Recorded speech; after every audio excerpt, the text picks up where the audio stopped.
Anda bersama saya Niluh Puspa di paruh kedua Sapa Indonesia Malam. Saudara Menteri Kesehatan Budi Gunadi Sadikin menegaskan rencana mendatangkan dokter asing ini tidak ada kaitannya dengan kualitas dan kemampuan dokter dalam negeri. Menkes menyebut tujuannya demi menyelamatkan 6.000 bayi kelainan jantung untuk dioperasi. Menkes menyebut saudara wacana datangkan dokter asing bukan karena merendahkan kemampuan dokter Indonesia, namun jumlahnya tidak mencukupi. Budi menekankan dokter asing bertujuan membantu 6.000 bayi yang mengalami kelainan jantung untuk segera dioperasi. Juga merendahkan kemampuan dokter kita enggak, dokter kita mampu. Masalahnya nggak cukup. Dan lebih dari 6.000 bayi setiap tahun mengalami resiko kehilangan nyawa. Ya kita kan nggak bisa nunggu. Nah, kita datangkan dokter-dokter asing itu untuk membantu menyelamatkan nyawa ya 6.000 bayi dan 12.000 ibu-ibu. Dekan Fakultas Kedokteran Universitas Airlangga, Budi Santoso dipecat dari jabatannya. Diduga pemecatan akibat penolakan terhadap wacana pemerintah mendatangkan dokter asing ke Indonesia. Kabar pemecatan Profesor Budi Santoso tersebar seiring beredarnya informasi melalui grup WhatsApp dosen FK Unair Rabu malam, saudara. Budi berpamitan kepada seluruh anggota grup yang berisi, "Per hari ini saya diberhentikan sebagai dekan FK Unair. Saya menerima dengan lapang dada dan ikhlas. Mohon maaf selama saya memimpin FK Unair ada salah dan hilaf. Mari terus kita perjuangkan FK Unair tercinta untuk terus maju dan berkembang." Ketua Pusat Komunikasi dan Informasi Publik Unair, Marta Kurnia Kusumawardani, menanggapi pemberhentian Dekan FK Unair Budi Santoso. Kami kutip dari kompas.id, saudara. Marta menyatakan begini, alasan atau pertimbangan pimpinan Unair terkait dengan pemberhentian ini merupakan kebijakan internal untuk menerapkan tata kelola yang lebih baik guna penguatan kelembagaan, khususnya di lingkungan FK Unair. Ketua Umum terpilih Pengurus Besar Ikatan Dokter Indonesia menanggapi pemecatan Dekan Fakultas Kedokteran Universitas Airlangga karena diduga menolak wacana Menkes masukkan dokter asing ke Indonesia. Ini menyebut seharusnya semua warga negara boleh berpendapat. Ketua Umum terpilih Pengurus Besar Ikatan Dokter Indonesia, Slamet Budiarto, menyatakan semua orang boleh berpendapat. Sebagai seorang dosen, Slamet menilai penolakan Dekan Fakultas Kedokteran Unair untuk mendatangkan dokter asing dinilai punya alasan. Menurutnya yang jadi masalah adalah sosialisasi untuk apa dokter asing ini didatangkan. Dalam negara demokrasi semua orang boleh berpendapat, ya kan? Kalau ada wacana memasukkan dokter asing, ya, apalagi seorang dokter, ilmuwan, itu boleh menyampaikan pendapatnya. Dan mungkin beliau menyatakan menolak juga mungkin punya alasan-alasan tertentu yang secara ilmiah bisa dipertanggungjawabkan. Di ID sendiri juga kami sudah punya hitung-hitungan, Mbak, mengenai kebutuhan dokter, kemudian teknologi kesehatan, dan lain kami sudah punya. Yang jadi masalah adalah bahwa kita kan tidak atau belum pernah tersosialisasi. Pertama adalah mau mendatangkan dokter spesialis, itu spesialis apa, untuk apa, kita belum pernah tahu. Itu kan hanya pernyataan-pernyataan gimmick oleh seseorang pejabat negara. Dan saudara, ratusan sivitas FK Universitas Airlangga menggelar aksi damai. Mereka mempertanyakan alasan pencopotan Budi Santoso sebagai Dekan FK Unair karena dinilai tanpa melalui prosedur. Sivitas Fakultas Kedokteran Unair melakukan aksi damai di halaman FK Unair Surabaya, Jawa Timur. Mantan Rektor Unair yang juga ikut aksi menyebut tidak ada yang mendukung pencopotan Budi Santoso sebagai dekan. Ia meminta pimpinan mengembalikan jabatan sebagai dekan dan mengembalikan nama baik Budi Santoso. Pencopotan Budi Santoso juga dinilai tidak memenuhi persyaratan. Assalamualaikum warahmatullahi wabarakatuh. Justru membunuh seseorang di kalangannya yang sebetulnya membawa nama Yogyakarta menjadi baik, itu yang dan kemudian kita mengharap agar nama beliau dikembalikan nama baiknya sebagai orang yang betul-betul concern terhadap pendidikan dokter di Indonesia memproduksi dokter yang baik, dan sampai sekarang sudah terbukti bahwa kita termasuk kualitas dokter yang tertinggi ya. Kami hadirkan saudara terkait dengan data jumlah dokter. Ini data ini dari laman satusehat.kemenkes.go, di mana per tanggal 2 Juli 2024 dokter umum jumlahnya 124.360. Sementara untuk dokter spesialis di rumah sakit antara lain penyakit dalam, obgyn, anak, bedah, anestesi, radiologi, dan juga patologi klinik. Ini jumlahnya 31.708. Pemecatan dekan FK Unair diduga karena penolakannya soal dokter asing ke Indonesia. Lalu apa yang menjadi alasan munculnya wacana datangkan dokter asing ke Indonesia? Kita perbincangkan malam hari ini, saudara. Sudah hadir bersama kami melalui sambungan Zoom ada juru bicara Kementerian Kesehatan M. Syahril, dan juga ada Ketua Umum terpilih Pengurus Besar Ikatan Dokter Indonesia, Pak Slamet. Selamat malam. Ya, selamat malam. Salam sehat semuanya. Salam sehat. Baik, saya ingin ke Pak Slamet dulu ini bicara soal pemecatan dekan ini karena diduga menolak gitu wacana dokter asing masuk ke Indonesia. Anda sendiri melihat ini bagaimana? Ya, menurut saya tidak bijaksana perbedaan pendapat dihukum dengan hukuman seperti itu. Dan saya kira kita sebagai seorang pemimpin pasti akan klarifikasi dulu atau tabayun dulu mengapa beliau berpendapat seperti itu. Alasannya apa? Kalau ada misalnya salah, kita kan harus kasih surat peringatan dulu untuk tidak mengulangi. Tapi kalau kekuasaan kita tonjolkan, maka ya diberhentikan. Oke. Dan di negara demokrasi tidak baik. Tapi Pak Slamet, apakah soal wacana dokter asing yang akan dimasukkan ke Indonesia begitu, itu memang jadi perbincangan di antara para dokter?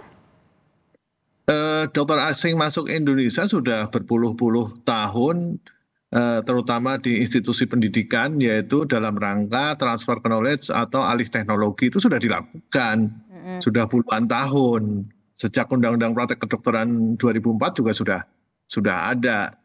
Tetapi kita tidak tahu apakah dokter yang mau dimasukkan itu adalah untuk pelayanan juga. Sesuai dengan surat yang dikeluarkan oleh Kementerian Kesehatan kepada seluruh direktur rumah sakit vertikal, kan mereka Kementerian Kesehatan meminta kebutuhan dokter-dokter dari asing itu tadi.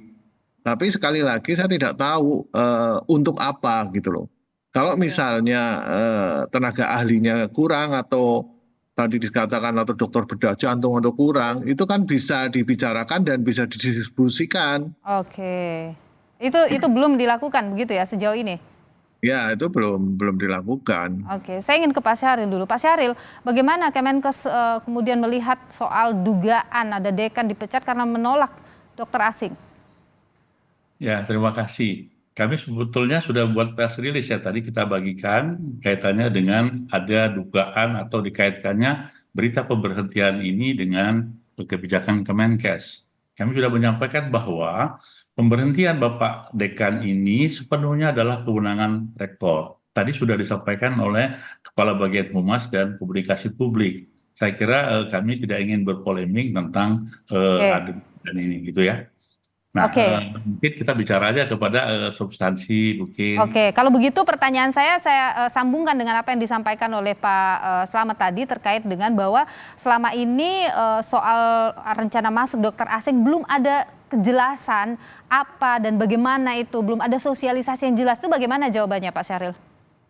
Sebetulnya tidak pas ya kalau mengatakan tidak. Sebetulnya ini kan sudah ada masuk dalam undang-undang yang sudah disahkan, yaitu Undang-Undang 17 tahun 2023. Substansi tentang tenaga kerja asing atau dokter asing diatur dalam pasal-pasal itu, termasuk persyaratan, kemudian kompetensi, kemudian untuk apa dia masuk, sehingga tidak serta-merta dengan karpet merah, dengan privilege yang besar untuk memasukkan dokter asing ke sini. Nah, tadi Pak Slamet mengatakan ada surat dari Kementerian Kesehatan kepada rumah sakit vertikal terutama untuk itu adalah sesuai dengan apa yang ada di undang-undang, bahwa untuk mendatangkan dokter asing itu salah satu syaratnya adalah kebutuhan dari masing-masing institusi pendidikan. Jadi kalau itu dia butuh, ya itu mengajukan ke institusi induknya dan baru nanti dikaji apa betul kebutuhan itu harus didatangkan dari negara asing. Oke, tapi kalau data sementara ini Pak, berapa banyak yang dibutuhkan? Jadi kita kalau sudah mencatat di sini banyak tadi sudah dokter spesialis itu kan ada 49.000, tadi disebut 31. Tapi kita secara umum bukan hanya di rumah sakit tapi seluruh yang ada di puskesmas pun ada dokter spesialis itu kita total 49.000 dan saat ini kita kekurangan 2.700 ya untuk Oke. spesialis hari ini dengan rasio 0,17 per 1.000 penduduk. Oke. Nah, kebutuhan itu sesuai dengan prioritas kita, Mbak. Kita kan banyak sekali angka kesakitan dan angka kematian 4 kasus yaitu kanker, jantung, stroke, dan uronepro. Nah, Oke. ini yang kita intervensi untuk percepatan. Oke, jadi sekitar 2.000 begitulah ya Pak Syahril ya? 2.700 2.700 Pak. Dan Oke. dokter umum 120.000 ya kekurangan Oke, kita. baik. Pak Slamet, bagaimana dengan kebutuhan itu? Ini catatan loh dari Kemenkes bahwa memang ada banyak kekurangannya. Bagaimana? Terima kasih. Saya kira tadi yang disampaikan oleh Pak Syahril, dokter spesialis kurang 2.000, tapi faktanya justru Kementerian Kesehatan minta kepada rumah sakit vertikal yang justru di situ tempat pendidikan. Harusnya kan untuk daerah-daerah yang memang membutuhkan. Yang kedua, saya kira teman-teman Kementerian Kesehatan ada mishitungan deh tentang berapa sih kebutuhan dokter kita. Karena hasil dari data ID kami hitung bahwa total dokter seluruh Indonesia itu satu dokter banding 1.361 populasi. Itu untuk total dokter ya, jadi dokter umum plus dokter spesialis. Kemudian untuk perbandingan spesialis kalau kita hitung rasio, itu satu dokter banding 5.636 populasi. Kalau kita pangkas habis dengan rasio, cukup. Tetapi kan untuk menghitung kebutuhan tidak hanya dengan rasio, dengan geografis, dengan daerah-daerah timur yang belum ada. Dengan rasio yang sudah cukup bahkan berlebih, maka tugas kita adalah melakukan distribusi ke daerah-daerah tadi. Tapi itu kan saya yakin teman-teman Kementerian Kesehatan belum melakukan itu atau melakukan itu tetapi mengalami kesulitan. Ambillah jalan pintas tadi. Oke, Pak Syahril, ini katanya sebenarnya mencukupi tapi distribusi yang jadi masalah. Ini yang harusnya diperbaiki begitu Pak Syahril? Jadi sebetulnya masalah SDM ini itu kan ada dua ya, makanya kita melakukan transformasi sumber daya manusia kesehatan, yaitu kekurangan jumlah maupun distribusi, Mbak. Yang dua-dua hal ini harus kita lakukan dalam transformasi ini. Nah, tadi kalau Pak Slamet mengatakan rasio, memang mungkin dengan caranya ID, tapi kami ini adalah pemerintah yang berdasarkan kebutuhan yang dianalisa oleh Bappenas, Pak ya. Kalau dokter umum itu kan 0,28 per 1.000 penduduk, sedangkan spesialis itu 0,17 per 1.000 penduduk. Ini Bappenas yang merumuskan dan menetapkan, sehingga kita berhitung ada kekurangan 2.700 seluruh Indonesia untuk spesialis dan ada 120.000 untuk dokter umum. Nah, dengan kekurangan itulah kita melakukan transformasi dengan cara apa? Yaitu jangka pendek dan jangka panjang. Jangka pendeknya akselerasi, ya tentu saja kita mendatangkan tenaga-tenaga bantuan sambil kita memproduksi yang memang harapannya dalam waktu singkat, tidak 10 tahun ke depan gitu Pak ya. Jadi kalau begitu Pak, artinya apa yang disampaikan oleh praktisi diabaikan, tidak diajak berdiskusi begitu terkait dengan kebutuhan dokter ini? Oh, gitu Pak. Jadi sebetulnya kita membuat rumusan ini kan seperti Bappenas kami itu selalu mengundang para ahli. Dalam hal ini mungkin kolegium, fakultas kedokteran, institusi yang terkait. Sehingga muncullah angka itu sebagai angka-angka nasional yang harus kita buat program kerjanya di jangka panjang. Dan tentu saja ini berkaitan dengan anggaran yang harus dikeluarkan negara, berapa banyak per tahun untuk kegiatan-kegiatan di dalam transformasi SDM ini gitu loh Mbak. Oke, sudah ada hitung-hitungan yang matang begitu katanya Pak Slamet. Pak Slamet bagaimana? Matang ya, karena ini kan kaitannya dengan akuntabilitas negara Pak ya, apalagi atas APBN ya. Oke, Pak Slamet singkat saja, ketika sudah disebut ada hitung-hitungan matang, bagaimana ID melihat ini? Ya, itu sangat ironis sekali manakala katakanlah kita kurang dokter. Hmm, Tetapi sampai hari ini pemerintah hanya mengangkat lulusan dokter dari 100% hmm, hanya 18 sampai 20%. oke. Katanya kurang, tapi hanya mengangkat seperti itu. Hmm. Jadi Kembali lagi, solusinya bagaimana kalau menurut Anda sebaiknya? ya diangkat semua lah kalau memang kurang gitu loh. Kenapa hanya lulusan dokter yang diangkat hanya sekitar 18 sampai 20%?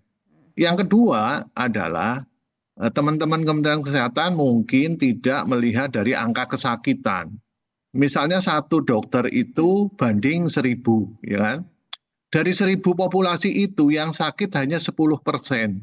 Hmm, Artinya dari 1.000 itu hanya 100 orang yang sakit yang datang ke dokter umum. Nah, berarti satu dokter umum itu sehari hanya meriksa 4 pasien. oke. Kalau 8 jam kerja berarti 1 jam lebih 30 menit hanya satu pasien. Apa hitungannya seperti itu? Oke. Yang kedua, Ya, singkat saja kalau Pak. kalau berdasarkan angka kesakitan kita hitung, saya sampaikan lagi bahwa WHO itu bukan membuat standar 1:1.000. Hmm, WHO itu melakukan pemetaan. Jadi 1:1.000 itu adalah bukan standar atau resolusi rekomendasi WHO, tapi itu hanya ya, pemetaan aja beberapa negara maju. oke. Tapi di Indonesia hitung ini sudah cukup. Kami siap melakukan pertemuan dengan pemerintah, hitungan-hitungan kita. Oke. Ini yang Jangan sampai di kelak kemudian hari terjadi pengangguran profesi dokter. nah, itu yang Kenapa wong saat ini aja nggak 100% diangkat, oke. apalagi nanti ditambah. Baik, Makasih. baik. Terima kasih Pak Slamet Budiarto, Ketua Umum terpilih Pengurus Besar Ikatan Dokter Indonesia, dan juga terima kasih juru bicara Kementerian Kesehatan Pak Syahril. Tentu saja kita berharap ada komunikasi yang baik di antara pemerintah dan juga praktisi agar keputusan-keputusan yang diambil itu bermanfaat dan tidak saling merugikan. Terima kasih Bapak-bapak sudah berbagi pandangan di Sapa Indonesia Malam.